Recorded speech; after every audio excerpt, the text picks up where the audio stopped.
Thanks for tuning in to ARIRANG News. I'm Devin Whiting in Seoul. North Korea on Monday was widely expected to carry out some kind of provocation to mark the anniversary of the founding of its ruling Workers' Party. The regime has a history of marking key dates in that way. No sign it's testing a missile or nuclear device at this point, but South Korea and the U.S. are taking no chances. They're conducting a naval drill on all sides of the peninsula, bringing to bear a nuclear-powered supercarrier, the USS Ronald Reagan. Kim Hyun-bin has our top story.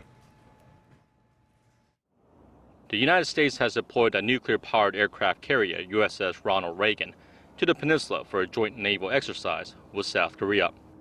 The six-day Invincible Spirit exercise kicked off on Monday to send a warning to North Korea over its recent nuclear and missile provocations. The Invincible Spirit exercise will run through October 15th on all of South Korea's coasts.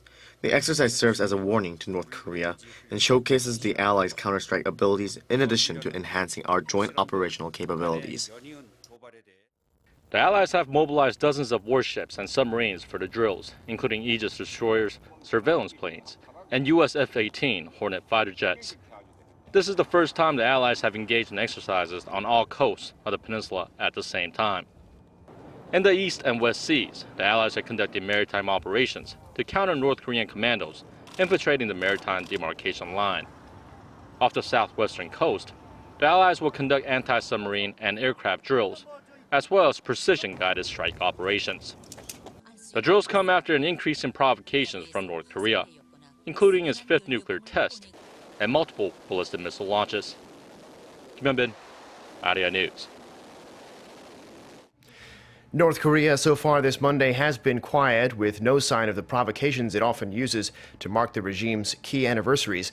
But in an op-ed for the occasion, the North's official Nodong Shinmun emphasized Kim Jong-un's one-man leadership and the regime's policy of strengthening its military as priority number one.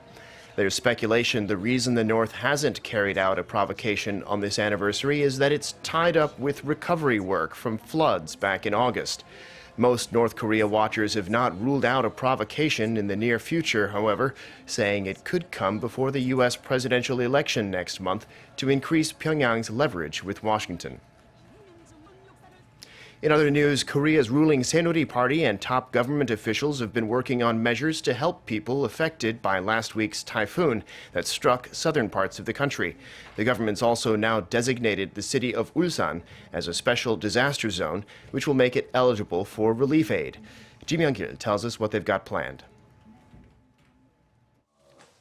The ruling Saenuri Party and the government held talks on Monday aimed at providing aid to people living in the typhoon-stricken areas in the southern part of the country.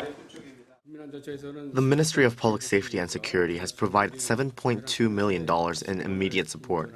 We will also negotiate with the Finance Ministry to provide compensation for individual property. The government says it's planning to provide support for 70% of all damage to individual properties incurred as a result of the deadly typhoon. People in the affected areas will be able to have flood-damaged vehicles fixed free of charge, and they will be eligible for other benefits, including lower water and gas utility bills. Schools in typhoon-hit areas will be provided with financial aid. Some 10,000 volunteers, soldiers, and government officials are lending a helping hand to speed up the recovery process in the cities of Ulsan, Gyeongju, Busan, and Jeju.